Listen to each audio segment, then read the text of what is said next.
Collar jewelry was once a mainstay of classic men's accessories, but today it's viewed more as a novelty. So, what the neck happened?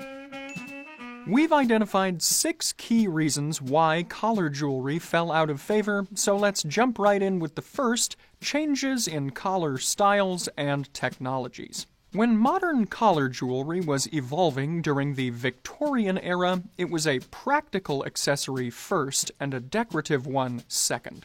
Collar jewelry, in addition to other implements like stick pins, were needed to maintain a neat appearance, as they allowed the wearer to keep the knot or body of their necktie or cravat in place. Secondarily, they would help to draw more attention toward the face and provide a layer of visual interest. Remember, it was almost blasphemous for a well-to-do man to be seen in public without wearing a collar and neckwear. The horror! During this era, starched detachable collars were the norm, and collar jewelry was a solution for handling wider, more fabric-heavy neckwear. It's also worth noting that in addition to decorative collar jewelry, these detachable collars required studs in order to affix them to the shirt's neckband. However, these studs weren't meant to be seen in public, unless you were a member of the Peaky Blinders, that is. And since these collars were heavily starched and stiff, they weren't easily adjusted while on the go. This is another reason why things like collar bars and clips helped the wearer to keep their necktie and knot firmly in place. As comfort became more of a priority, and as laundering techniques evolved in the 1920s and into the 30s, softer collar styles that were directly attached to the shirt body became the preferred style. But collar jewelry did still have practical functionality here, elevating the tie knot and neatly holding the leaves and points of the collar in place. This worked especially well for collars with narrower spreads like the spear point and club collar. But as collars with a spread were adopted more widely in the mid-20th century, collar jewelry became less practical. This is because it was more difficult to keep the knot neatly in place, and it could appear exaggerated or odd with wider collar styles, especially with extreme cutaway collars. Not that extreme spear point collars can't look a bit funny, too. Funny how? I mean, funny like I'm a clown, I amuse you? I make you laugh? I'm here to fucking amuse you? What do you mean funny? Funny how? How am I funny? Let's just move on to our next point, which is changing societal attitudes around jewelry. So, collar jewelry's practicality waned with changes in shirt collars, and while it could still be worn as ornamentation, accenting the tie knot and adding visual interest, the Great Depression and associated hardships of the 1930s cast a negative light on spending money on somewhat frivolous things like decorative jewelry. So, while collar jewelry was still present, and even somewhat popular, from the 30s through the early 1960s, it was increasingly confined to the wardrobes of clothes horses and the well-to-do, as opposed to the common man. After all, its functionality had now taken a back seat, similarly to other once practical accessories like spats on shoes. And these jewelry styles were further simplified with wartime rationing, especially during World War II, as overt signifiers of excess or wealth could be seen as unpatriotic. Although there was a renewed interest in accessories more broadly after World War II, in other words, an accessories renaissance during the 1950s through the early 1960s, menswear styles at this time were gravitating toward the sleek, modern, and somewhat minimalistic, so collar jewelry became extremely simple or wasn't really worn at all. But the pendulum would swing again, and wildly so, in the 1970s through the early 80s. Here, menswear jewelry became extremely exaggerated and showy, throwing notions of practicality out the window, proudly defying the classic style convention of less is more, and fully embracing the new bling culture with an excess of jewelry. As is often the case with the cyclical nature of fashion, though, the extreme boom of jewelry at this time soon led to a bust. By the late 80s and thereafter, nearly all types of men's jewelry were viewed as gaudy, excessive, and flashy. An unfortunate example of throwing the collar jewelry baby out with the massive gold chain bathwater. By the way, a quick sidebar here. If bling is your thing, more power to you. As always, we're examining things from a classic menswear lens, but we're fully aware that bolder men's jewelry has its place too. Still, the excesses of 1970s jewelry culture eventually set in motion the backlash of prevailing cultural forces by the late 80s that said men should wear minimal jewelry, things like a wristwatch and single ring at the most. Any additional jewelry items, including things like collar jewelry, would then be viewed as gaudy or even effeminate. More dandified accessories were perceived as going against the rugged, minimalist aesthetic that has been pushed as the supposed ideal for men. This lingering stigma against collar jewelry has probably discouraged many men who would otherwise have been interested in giving it a try. But as we've shown, there is a long history and heritage of men wearing different types of collar jewelry across various eras of menswear. So, as always, don't let anyone else's opinion dictate how you would like to try expressing yourself through collar jewelry, or any other jewelry for that matter. And if you're interested in how prevailing societal attitudes affected the wearing of other types of men's jewelry, we've got another video in this series that's a real gem. The third item on our list today is the partial necessity of specialty shirts.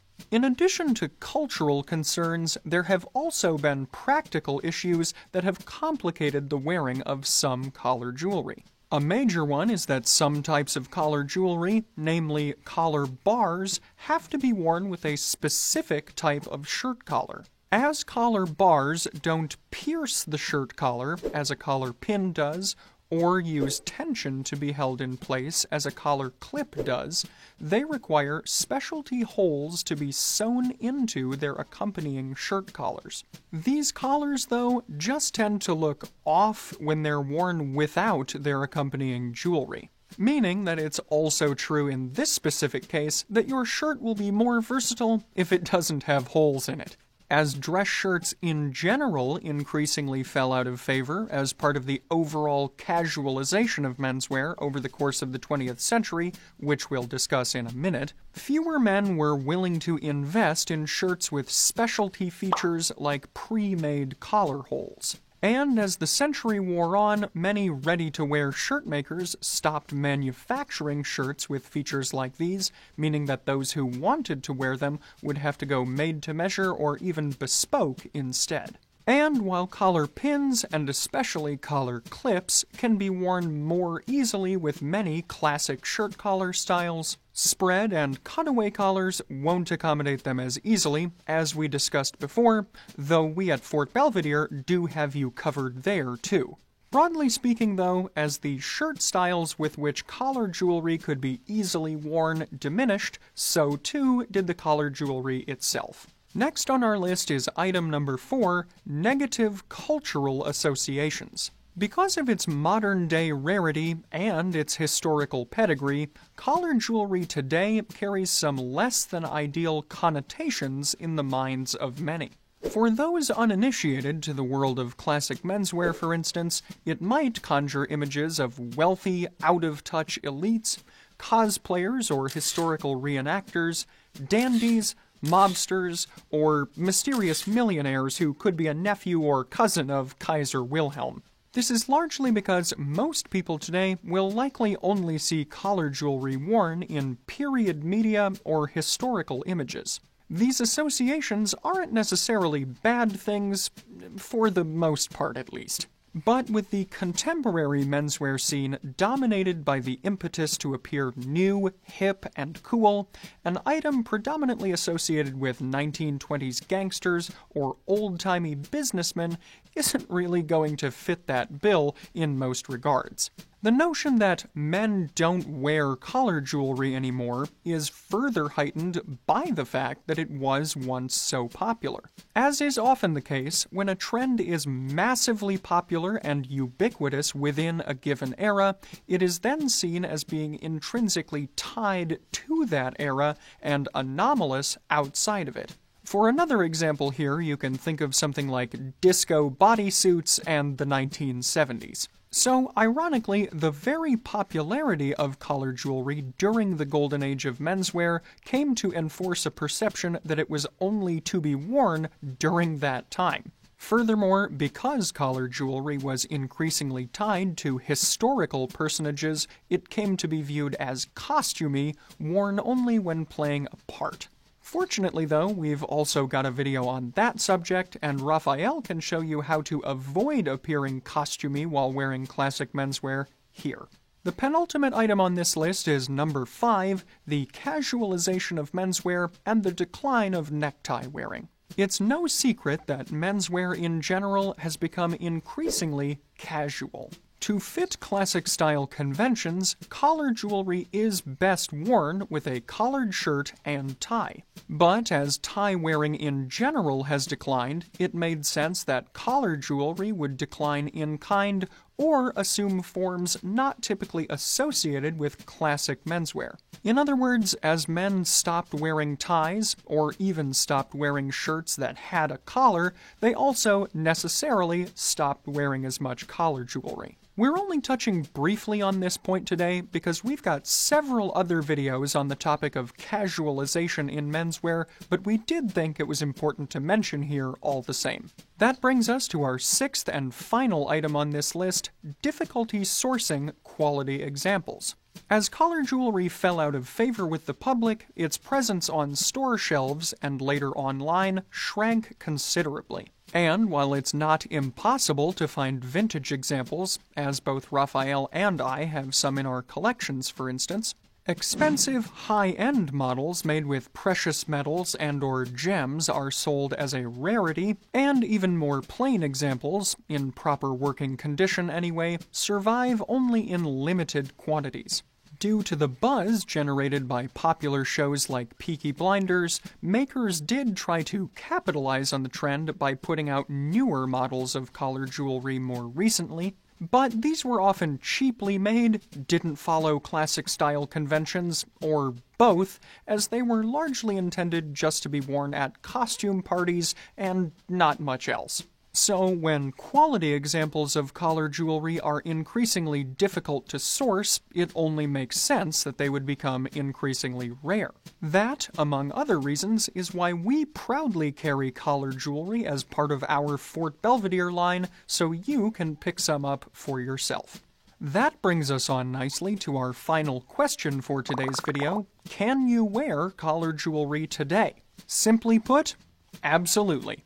When worn properly, collar jewelry can have quite the striking effect. While collar bars in particular might be most closely associated with vintage styles today, you can still wear them, provided you have the right shirt, of course. They're a subtle enough accessory that they shouldn't come off as costumey if worn in an otherwise classic outfit. Rather, they should give said outfit a nuanced pop of intrigue while still being distinct enough to get noticed. But if you find a collar bar unapproachable, then collar pins and collar clips can be a good middle ground and a way to dip your toe in the world of collar jewelry. As mentioned, they only require a traditional dress shirt with a collar spread that isn't too wide. These styles will allow you to achieve the same overall aesthetic that a collar bar provides, but without sacrificing shirt versatility or needing to invest heavily first. And while collar pins will pierce the leaves of your collar, those with narrow shanks, like the ones we sell at Fort Belvedere, won't damage the leaves of your collar over time. Still, if you'd like to play it completely safe, then a collar clip will be your best bet. Meanwhile, if you're a more fashion-forward individual, then there are also more contemporary takes on collar jewelry. We've seen examples of things like necklaces, pins, and clips being worn without neckwear, but still in overall accordance with generally classic outfits. These particular styles do fall outside the parameters of what we typically discuss on this channel, but for the right individual they can work, and if they're your entree into more strictly classic styles, then that's a win in our book too. In conclusion then, collar jewelry was, and is, synonymous with classic menswear. And while it isn't as common today, it can still serve as a stylish component to an outfit, and we firmly believe that it's worth trying out if you'd like to do so. With that said then, what are your thoughts on collar jewelry? Let us know in the comments below while I illustrate how I've incorporated it into the outfit I'm wearing today. In today's video, the collar jewelry that I'm wearing is a collar clip in silver tones at a smaller size to accommodate the traditional point collar that my shirt has. This collar clip, of course, is from our own Fort Belvedere line, and it's in platinum-plated sterling silver. The shirt with which I'm wearing it comes from Charles Tyrwhitt, and it's in a lilac color on a white background in a small houndstooth that Tyrwhitt calls puppy tooth. The shirt does have French cuffs, but I'm wearing them configured in a barrel style today so that they'll more easily harmonize with the sweater I'm wearing. The sweater, of course, is a V-neck style in cashmere and in a berry purple tone to harmonize with the shirt. The V-neck also helps to show off the shirt collar, collar jewelry, and the necktie that I'm wearing, which is in a plain black. This, in turn, harmonizes with the bottom half of my outfit, as my trousers, socks, and loafers from J. Butler are all in plain black as well. Finally today, the fragrance I'm wearing, Marzocco, from the Roberto Ugolini collection, has warm, vanilla-forward tones, and it doesn't hurt that the purple bottle happens to harmonize with my outfit. So, for the fragrance I'm wearing today, as well as other scents from the Ugolini collection, corduroy trousers, and a wide array of classic men's accessories, including collar clips and other collar jewelry aplenty, you can take a look at the Fort Belvedere shop here.